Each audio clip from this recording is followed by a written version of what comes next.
Février 1944. En France, la Gestapo resserre son étau sur la résistance. Les hommes qui combattent pour la liberté sont traqués. Dans une sombre prison, à Amiens, des prisonniers s'inquiètent pour leur sort.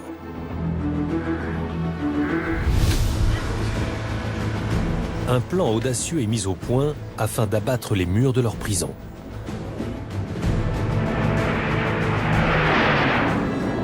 Il prévoit un bombardement aérien de jour, lancé depuis l'autre côté de la Manche. Sur cette opération interviendront deux des plus grands pilotes de guerre de l'époque. Le général de division Basil Embry. Impossible de l'oublier. C'était une légende. Et le colonel d'aviation Charles Picard, véritable héros en Angleterre. That gentleman is good old England, and I must say I'm damn glad to see it. C'était un sacré bonhomme. Le temps et la météo jouent contre eux. Et cette mission est loin d'être ordinaire. Pour éviter d'être détectés, ils devront voler à 400 km/h à seulement 15 mètres au-dessus de la mer.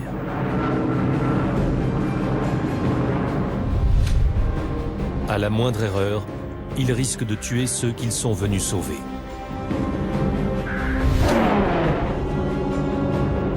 S'ils réussissent, cette opération sera l'une des plus audacieuses de tout le conflit.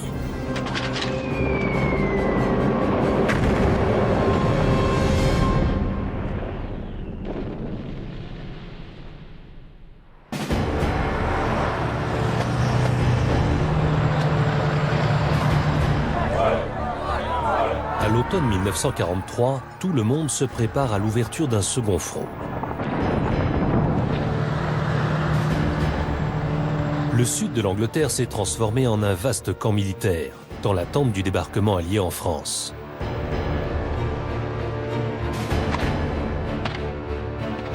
Les Allemands savent qu'une offensive se prépare, mais ignorent où et quand elle aura lieu. Tout le long de la côte atlantique, ils érigent leur défense.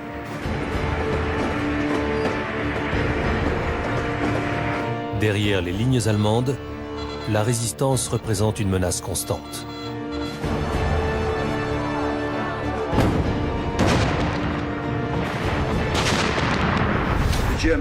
Les soldats allemands n'aimaient pas l'idée que, lors d'une patrouille en ville, un combattant de la résistance pouvait leur tirer dessus, ou que leur train de troupes risquait de sauter. Ça créait un sentiment de malaise.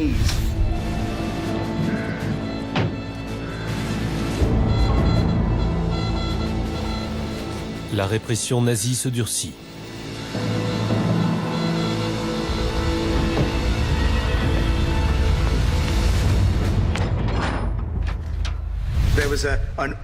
C'était une sorte de chassé-croisé où chaque action de la résistance était suivie d'une répression terrible des Allemands, qui exécutaient des centaines de prisonniers dans tout le pays.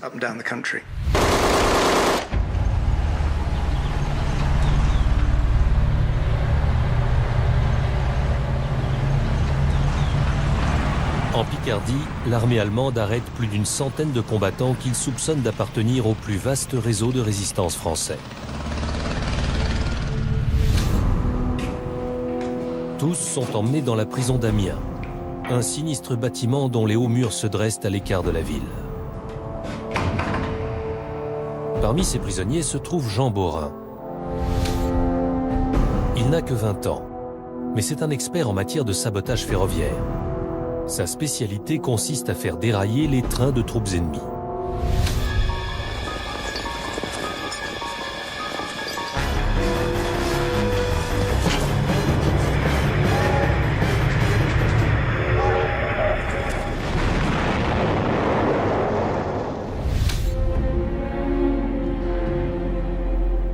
Jean Borin et ses camarades risquent maintenant l'exécution ou la déportation en Allemagne.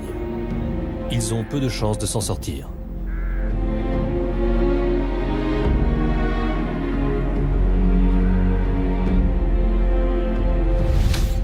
Mais un homme ne les oublie pas. Dominique Ponchardier, l'un des chefs de la résistance dans la région d'Amiens.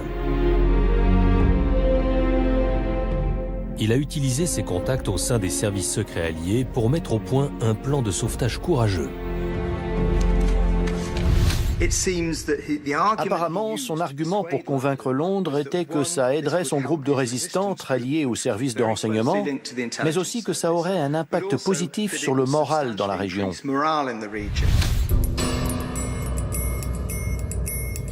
Le plan est à la fois simple et audacieux. Mener une attaque aérienne pour percer les murs de la prison d'Amiens et permettre aux résistants de fuir. Pour ne pas tuer ceux que l'on tente de sauver, il faut que le raid soit d'une précision sans faille. Le chef de l'attaque devra être expert dans le bombardement stratégique. L'un des plus hauts gradés de la Royal Air Force. Début février, la mission est confiée au groupe numéro 2, une unité spécialisée dans ce type d'opération, dirigée par le général de division aérienne Basil Embry.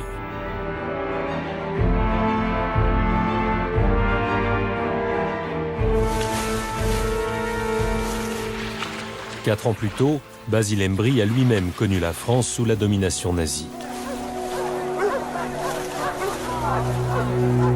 Son avion a été abattu, il a été capturé, mais il a réussi à fuir à travers le pays, devenant ainsi le premier pilote à rentrer en Angleterre via les réseaux de la résistance.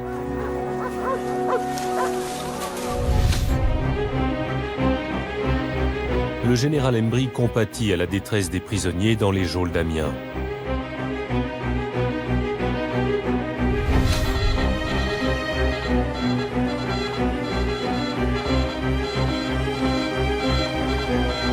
Des agents de renseignement l'ont averti que beaucoup risquaient d'être exécutés le 19 février.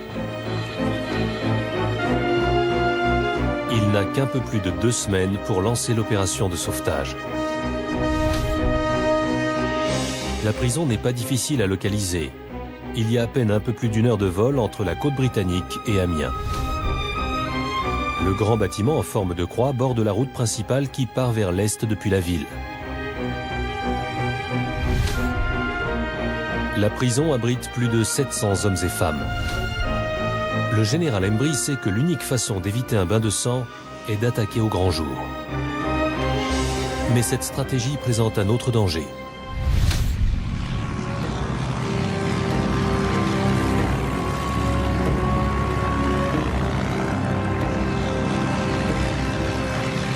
À quelques kilomètres de la prison, une base aérienne de la Luftwaffe accueille une escadrille d'élite de chasseurs Focke-Wulf 190.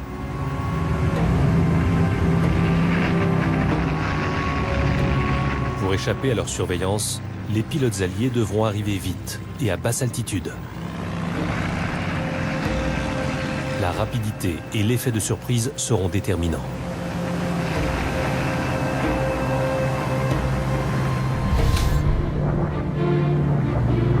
Heureusement pour le général Embry, les pilotes du groupe 2 volent sur l'un des bombardiers les plus rapides au monde, le Mark VI Mosquito.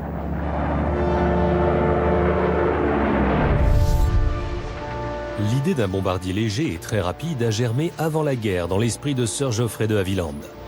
À une époque où la plupart des concepteurs se tournent vers le métal, il opte pour le bois.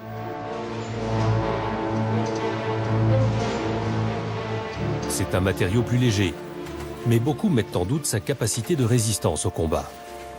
Dès les premières démonstrations aériennes, les sceptiques ont dû renoncer à la plupart de leurs critiques.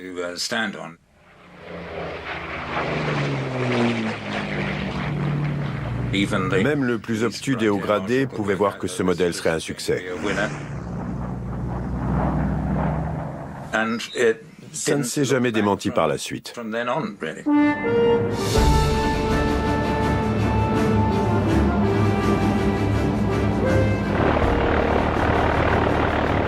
De Havilland avait vu juste. Propulsé par ses 2 moteurs Rolls-Royce Merlin, le Mosquito pouvait atteindre 480 km/h tout en transportant 4 bombes de 230 kg chacune.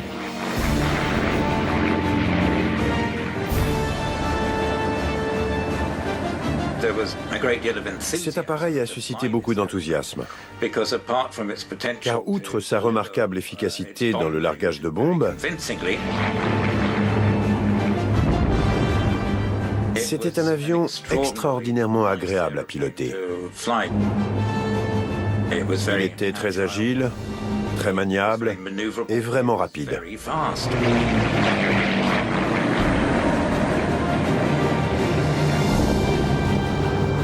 Le Mosquito a été surnommé le bijou de bois. Le général Embry savait qu'il possédait l'outil idéal pour attaquer la prison d'Amiens. Il lui fallait maintenant trouver les meilleurs hommes pour voler avec lui. Okay, chaps, here we go. L'un des rares pilotes aussi doués et courageux que lui avait rejoint son unité seulement 6 mois plus tôt. Charles Picard était déjà un héros en Grande-Bretagne. Il était la star inattendue d'un film de propagande. Target for Tonight racontait l'histoire d'un bombardement aérien en Allemagne. Tous les personnages étaient joués par des membres de la RAF. Parmi eux, Charles Picard, un grand gaillard du Yorkshire, apparaît comme un leader né. Tandis qu'il rentre, après l'attaque, son bombardier Wellington est touché par la DCA. La visibilité est nulle. Seul un héros pourrait ramener l'avion. Pay attention, everybody. We are over the aerodrome, but I can see practically nothing. The port engine is very rough. We could make a bit of height and jump out. Or we could have a stab at landing. Let's try it, sir. Okay, keep your fingers crossed. Pour Charles Picard, c'est un vol comme les autres. I hear you made a nice landing. I hope we haven't kept you waiting, sir. Good Lord, no. Come and sit down. Well, how'd you get on? Caused a hell of a great big fire. Buckets of smoke. I'm afraid I didn't see very much. I was rather busy at the time. Right. Good show. Good night. Good night. Sous son apparente décontraction, c'est un pilote exceptionnel. En seulement 4 ans, il a mené à bien plus d'une centaine de missions dangereuses. Lorsqu'une importante attaque commando a été lancée pour percer les secrets des radars allemands, c'est Charles Picard qui a emmené les parachutistes jusqu'à leur zone cible.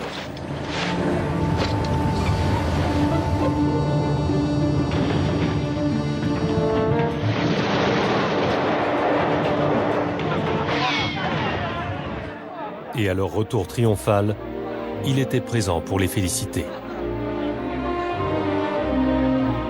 Il a été récompensé par une médaille militaire et par une visite du roi George VI.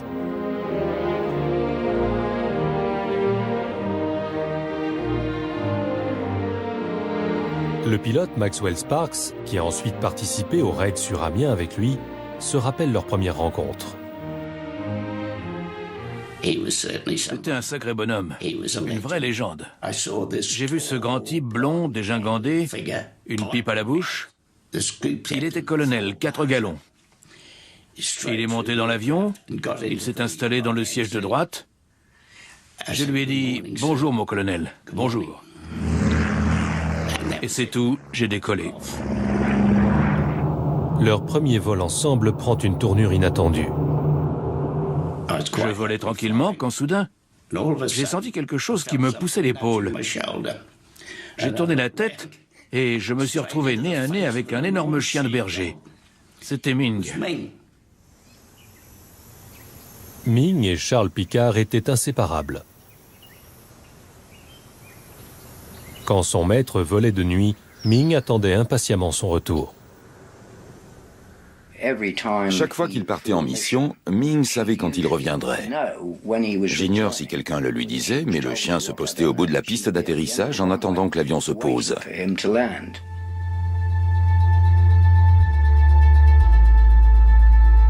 La plupart des vols de nuit de Charles Picard étaient des missions secrètes.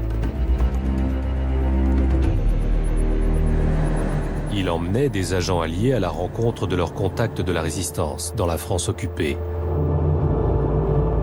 Chaque vol était périlleux. Il fallait trouver son chemin à la lumière de la Lune jusqu'à des pistes isolées, sans jamais être sûr de qui serait au rendez-vous.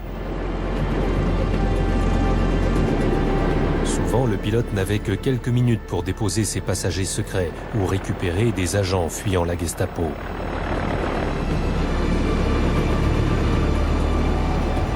Cette expérience lui avait permis d'apprécier par lui-même le courage des résistants français.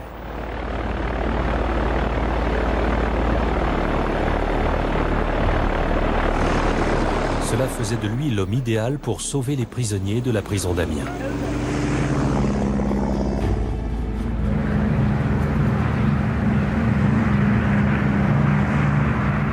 Mais Charles Picard n'avait jamais volé sur un bombardier Mosquito.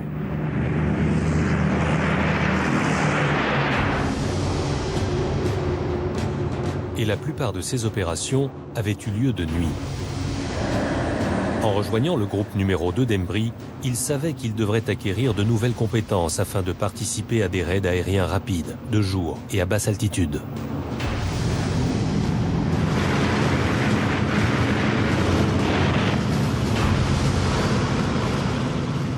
La devise des pilotes de Mosquito, c'est « arriver vite, partir encore plus vite ». C'était une règle de prudence. Plus on arrive vite pour bombarder, plus on repart rapidement. Le général Embry inculquait cette règle à tous les membres du groupe numéro 2.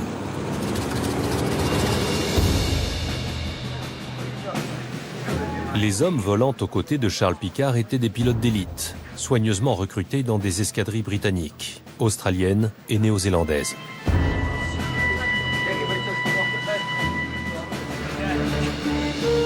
Chaque Mosquito emportait une équipe de 2 hommes très unis. Ils s'entraînaient et combattaient ensemble durant des mois, parfois des années.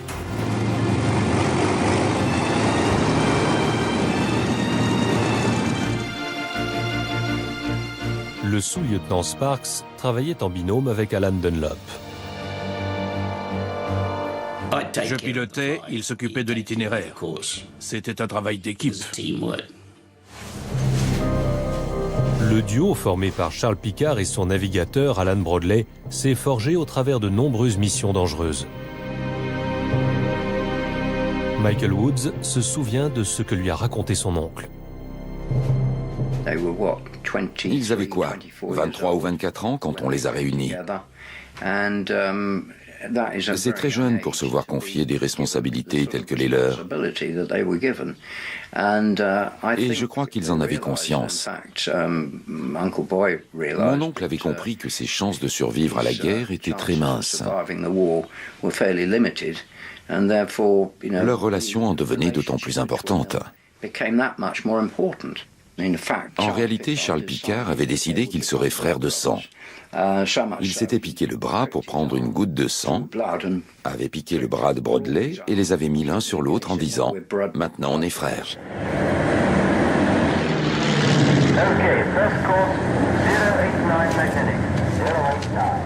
La complémentarité entre pilote et navigateur devenait vitale dans les attaques de jour à basse altitude, car la précision et le minutage étaient synonymes de victoire ou d'échec.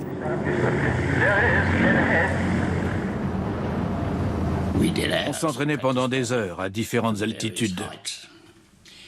On n'avait pas de viseur, car c'est le pilote qui larguait les bombes, mais on avait pris l'habitude de faire des marques au crayon sur le pare-brise. À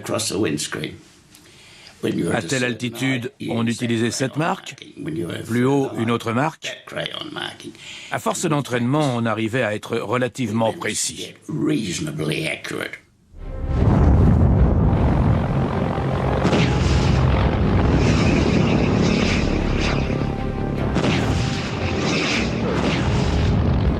C'est Hitler qui a offert aux hommes de Charles Picard l'occasion idéale de perfectionner leur technique.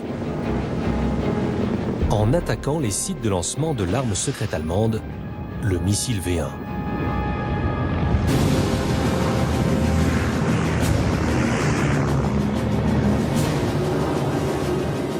On volait très bas jusqu'à la cible, on montait jusqu'à 350 mètres, puis on bombardait en piqué. On devait viser la piste de ski, c'est-à-dire la rampe de lancement du V1.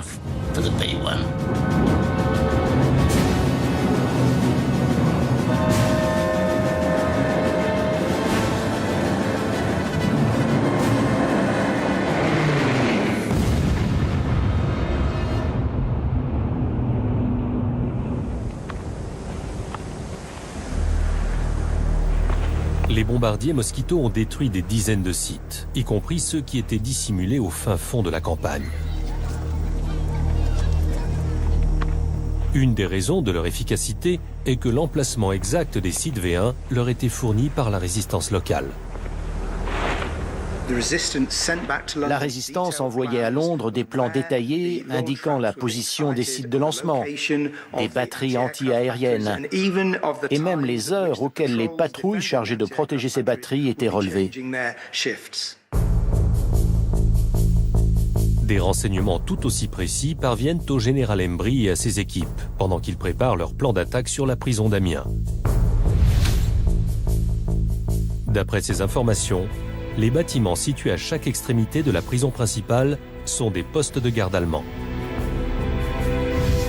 Ils deviennent de ce fait une cible clé.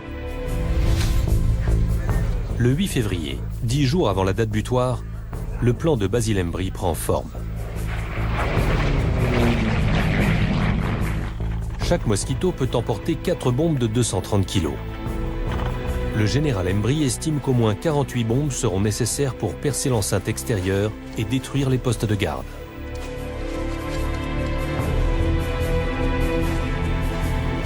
L'opération nécessitera donc 12 avions. Les bombes seront équipées de détonateurs spéciaux retardant l'explosion de 11 secondes afin que les pilotes qui voleront en formation serrée à hauteur des arbres aient le temps de s'éloigner. Le minutage est extrêmement serré. Il ne faut surtout pas se retrouver dans le souffle de la bombe du type devant soi. Tout est chronométré.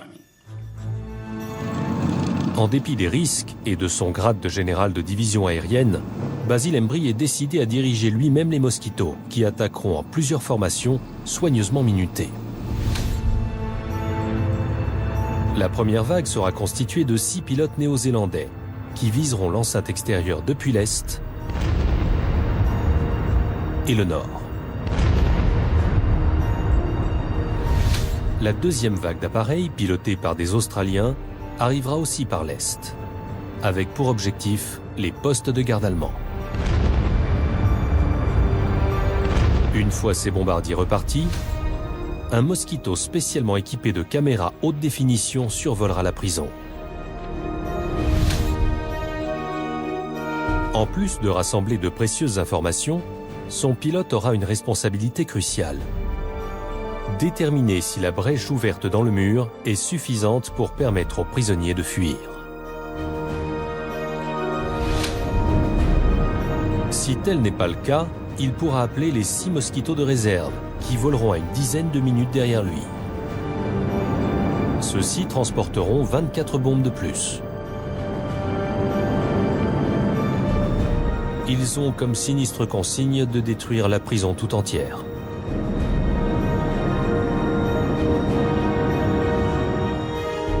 On a assuré au général Embry que les résistants prisonniers préféreraient mourir sous des bombes anglaises que sous les balles de l'ennemi.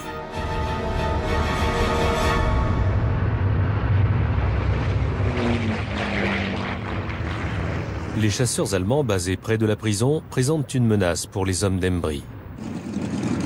Le général a donc ordonné que 2 escadrilles de Typhoon les couvrent durant tout le raid. Les derniers détails de l'opération se mettent en place. Les agents de renseignement ont indiqué que les gardiens allemands déjeunaient à midi pile. Ce sera le meilleur moment pour agir.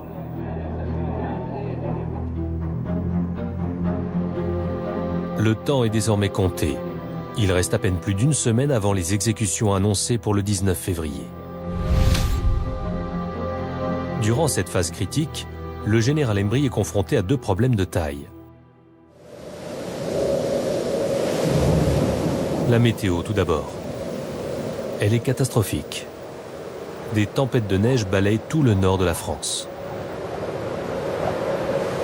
Les météorologues ignorent si le ciel se dégagera à temps. Le deuxième problème vient lui aussi d'en haut. Du supérieur du général Embry, le général d'armée Lee Mallory. Le 10 février, quelques jours seulement avant l'attaque, il décide soudain que celui-ci ne volera pas. Personne ne sait vraiment pourquoi. Le général Embry en sait-il trop sur les sources de renseignements à l'origine du raid?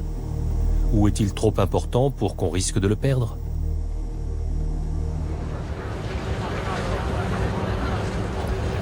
Cette mission devient dès lors celle de Charles Picard. Le colonel de 28 ans a entre ses mains la vie de près de 40 pilotes et de plusieurs centaines de prisonniers français.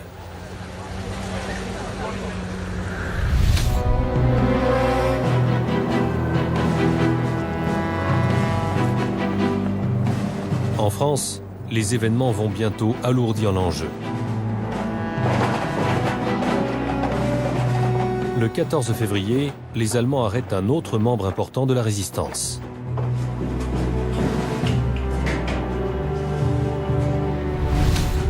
Raymond Vivant, haut fonctionnaire local, était bien placé pour rassembler des informations pour les Alliés. À présent, il se trouve lui aussi dans la prison d'Amiens.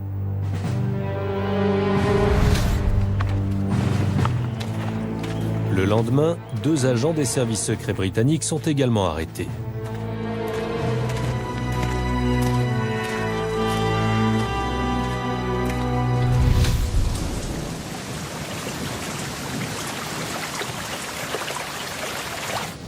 Le 16 février, le temps commence à se gâter en Angleterre. Chez les pilotes, la tension monte d'un cran. On a tous été confinés au camp pendant 48 heures. On savait que quelque chose se préparait, mais quoi? Tout le monde l'ignorait. La sécurité était draconienne dans le camp. Le 17 février, le blizzard fait rage.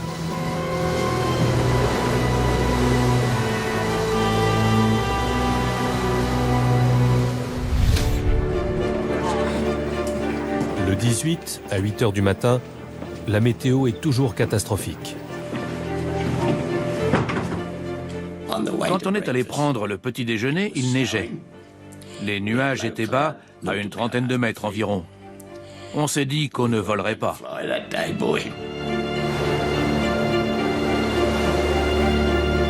Mais les exécutions sont prévues dans moins de 24 heures. Le général Embry rejoint Charles Picard pour briefer les pilotes. On a rejoint la salle de briefing et là, ils nous ont dit qu'on partait quand même. Les pilotes vont enfin découvrir quelle est leur mission top secrète. Basil Embry s'est levé et a déclaré « Bien messieurs, j'ai une cible spéciale pour vous aujourd'hui. C'est Amiens. » On s'est dit « Oh, encore une gare de triage. » Il a ajouté « Oh non, ce n'est pas une gare de triage. Votre cible du jour, c'est la prison d'Amiens. »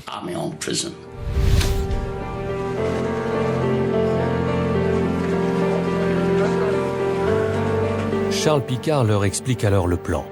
Abattre les murs d'enceinte pour libérer les résistants. Il nous a dit « Il y aura 3 escadrilles. La 3e sera en réserve. Si c'est nécessaire, elle sera appelée pour raser totalement la prison. » Personne ne voulait être dans la 3e escadrille. C'était le sale boulot. Le sale boulot échoue à l'escadrille numéro 21, majoritairement britannique.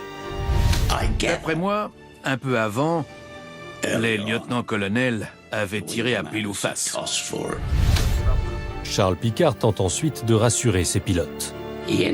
Pour terminer, il nous a dit que les résistants français avaient fait savoir au commandement que si une brèche n'était pas ouverte dans la prison, ils préféreraient mourir sous les bombes britanniques.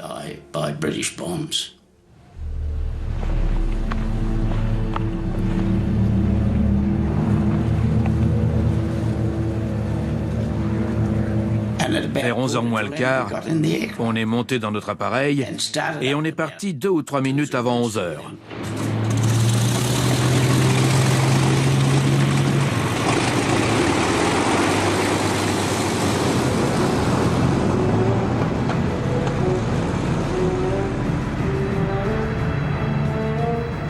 Les bombardiers Mosquito commencent à décoller en ordre d'attaque.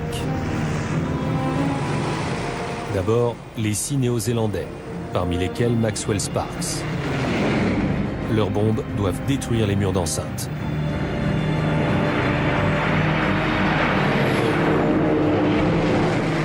Puis vient la vague australienne, avec pour cible les postes de garde allemands.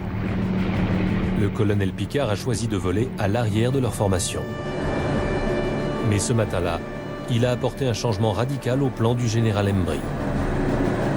Ce ne sera pas au pilote de l'avion transportant les caméras, mais à lui-même que reviendra la sinistre décision d'appeler ou non les 6 Mosquitos de réserve qui suivent à 10 minutes derrière lui.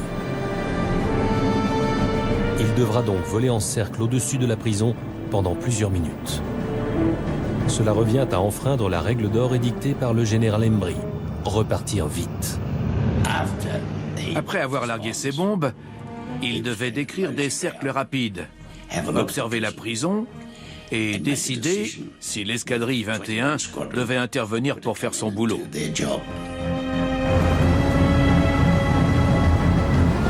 Mais avant qu'il n'ait à prendre cette décision lourde de conséquences, d'autres problèmes l'attendent.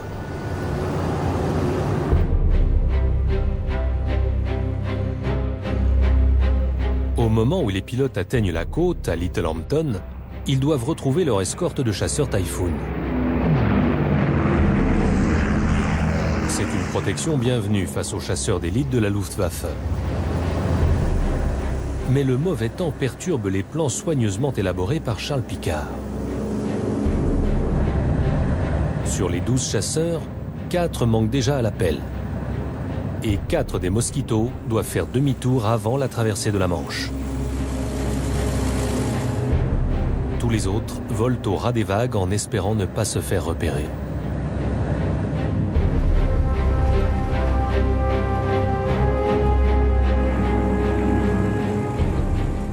En volant assez bas et assez vite, on devait pouvoir y arriver.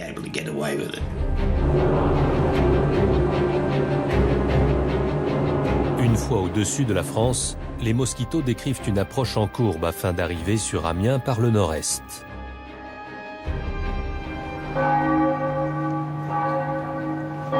Au sol, les cloches de la cathédrale d'Amiens commencent à sonner les 12 coups de midi. Les pilotes ont quelques minutes de retard. Maxwell Sparks fait partie de la première vague de Néo-Zélandais qui doit attaquer l'enceinte de la prison par l'est.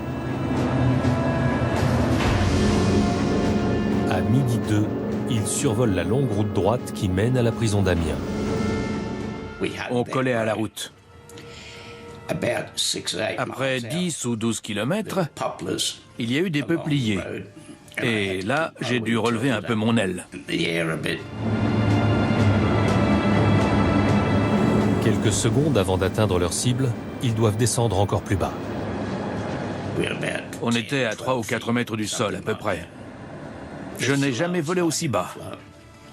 Et plus bas, ce ne serait pas possible.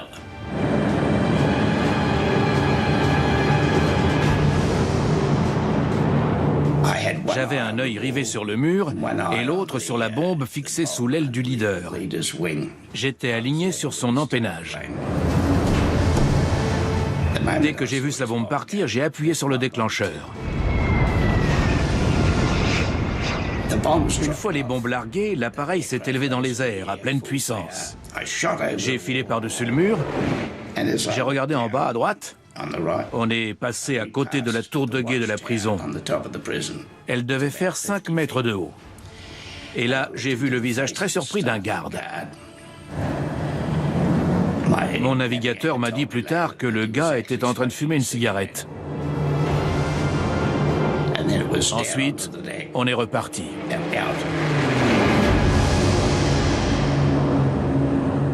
Une minute plus tard, les autres Mosquitos néo-zélandais arrivent pour attaquer le mur nord.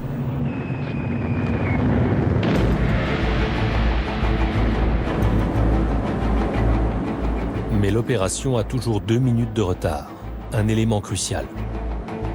Pour éviter les explosions des bombes néo-zélandaises, les avions australiens doivent décrire un large cercle, retardant ainsi l'assaut sur les postes de garde.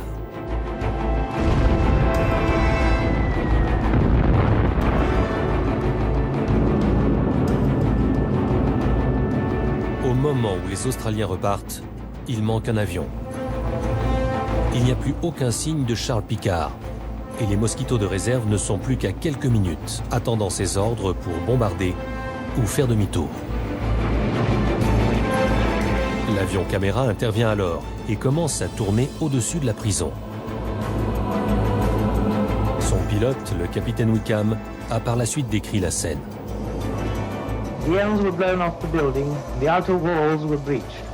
In the yard was a large group of prisoners making good their escape. 3 of them already got through the outer walls and were heading to the fields. Ne voyant plus Charles Picard, Wickham donne le feu vert pour le renvoi des réserves. I gave them the prearranged signal to take their bombs home. Hello, Daddy. Red, red, red. Les autres Mosquitos sont déjà sur le chemin du retour, tentant d'éviter les chasseurs et la DCA ennemie.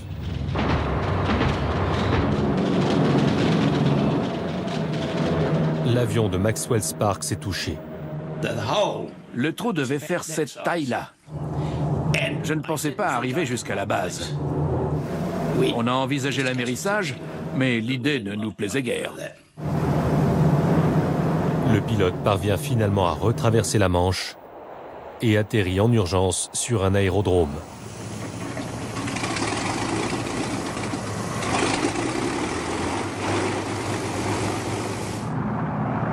Les Mosquitos rentrent à la base un par un, mais toujours aucun signe de Charles Picard.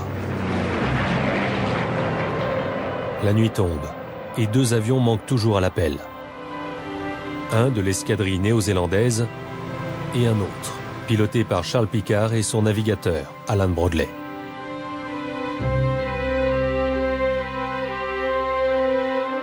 L'épouse et la famille de Charles Picard sont dévastés par la nouvelle. Notre oncle Walter, qui était alors aspirant à l'aérodrome de Lyneham, a annoncé à toute la famille qu'oncle Boy avait disparu. Il ignorait quelle était la mission, mais il n'était pas rentré. Peut-être qu'il allait bien, mais personne n'en savait rien.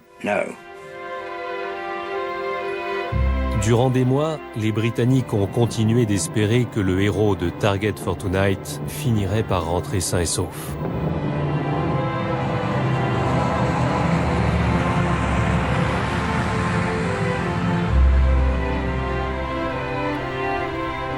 Mais Charles Picard n'est jamais revenu.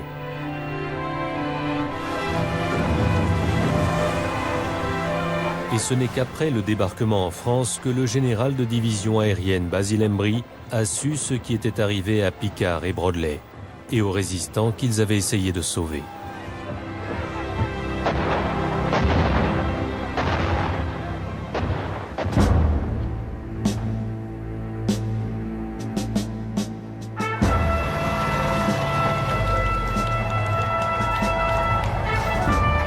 Le 31 août 1944, la ville d'Amiens a été libérée par les troupes alliées. C'est alors qu'on a appris la triste vérité sur les derniers instants de Charles Picard.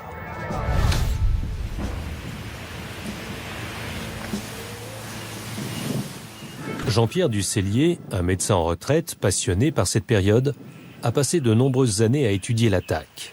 Il nous raconte la suite de l'histoire. Alors l'avion de Picard est arrivé là au-dessus du village de Saint-Gratien, qu'on voit là-bas, venant du sud-ouest, poursuivi par un Focke-Wulf 190. À ce moment-là, le Focke-Wulf a ouvert le feu. Et l'avion de Picard, le Mosquito, s'est brisé en 2. La queue tombant devant nous, là. Et le reste de l'avion un petit peu plus haut, devant le bois qu'il y a là derrière nous.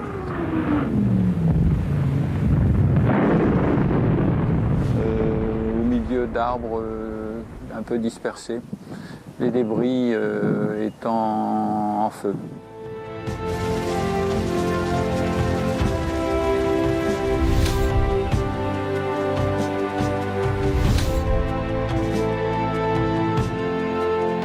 Des habitants du coin ont récupéré les corps de Picard et de Brodley. Ils les ont emportés dans leur village pour leur offrir temporairement une sépulture.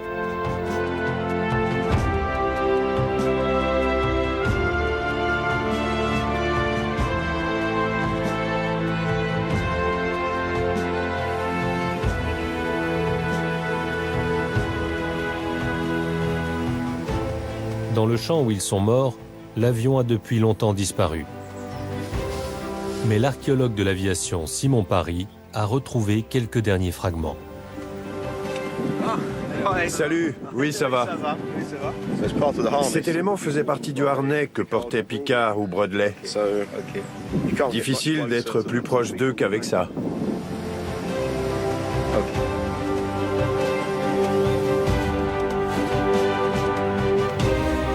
Les deux frères de sang avaient fait le plus grand de tous les sacrifices.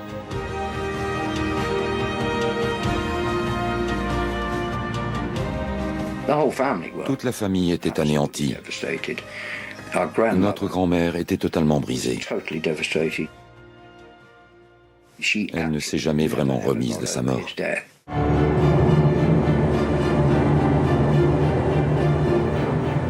L'attaque des mosquitos sur la prison d'Amiens n'a été rendue publique qu'en octobre 1944.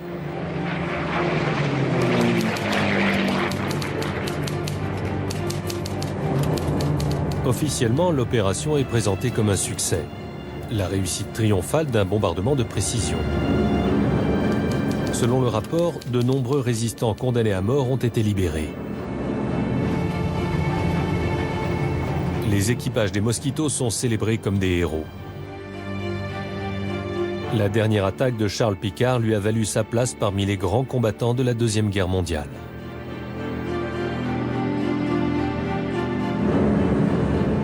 Le raid sur Amiens est entré dans la légende de guerre sous le nom d'opération Jéricho, en référence à l'épisode biblique dans lequel Josué et ses trompettes ont fait s'écrouler les murs de la ville de Jéricho.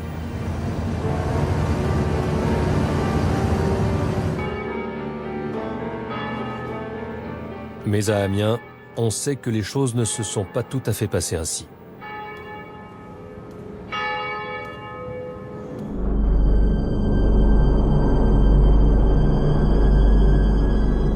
« 250 prisonniers ont effectivement pu s'enfuir dans les champs alentours. Mais parmi eux, seule une cinquantaine étaient des membres de la résistance, et beaucoup ont été rapidement repris. Parmi les rares à avoir pu s'échapper, figuraient Jean Borin et Raymond Vivant. Le coût de leur évasion a cependant été très lourd. L'attaque n'a pas été aussi précise que la version officielle le laissait entendre.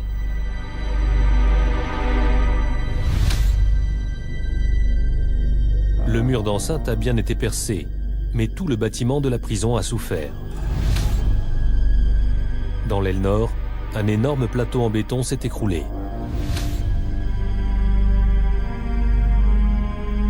Les dégâts causés ont marqué l'un des résistants présents dans la prison. Il y a eu trop de victimes. Près d'une centaine de personnes ont été tuées. C'est trop.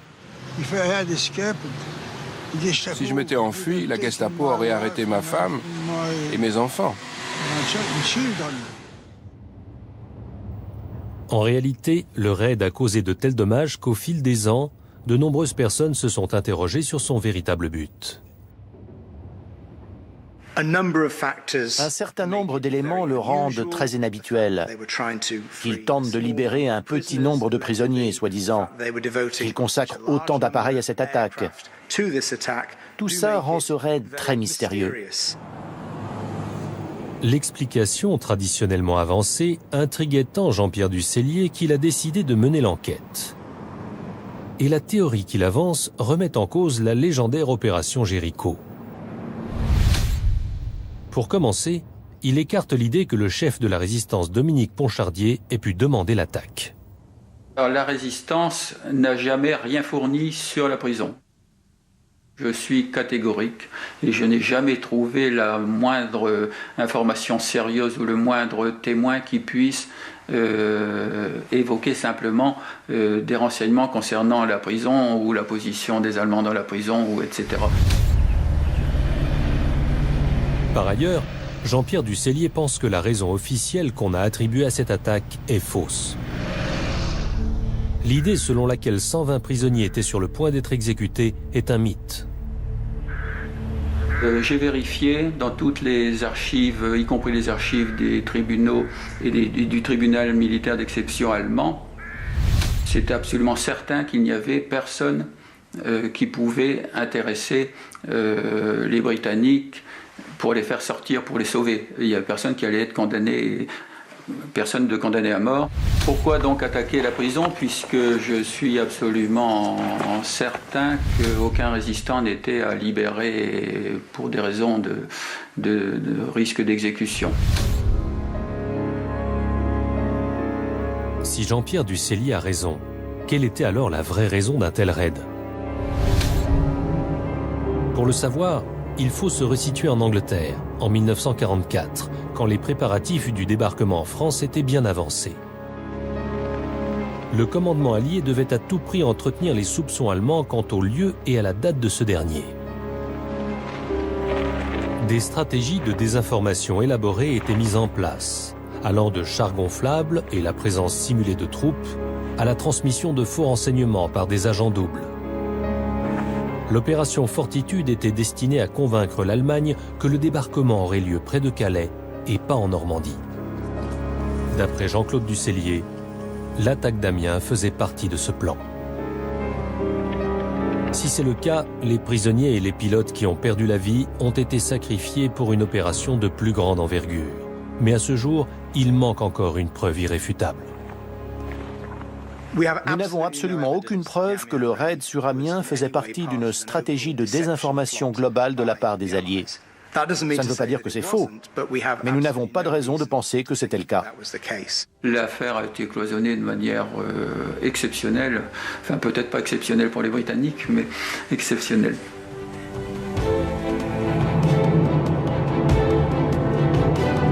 Quelle qu'ait pu être la véritable raison du raid, les pilotes héroïques qui l'ont mené croyaient à la raison officielle de leur mission.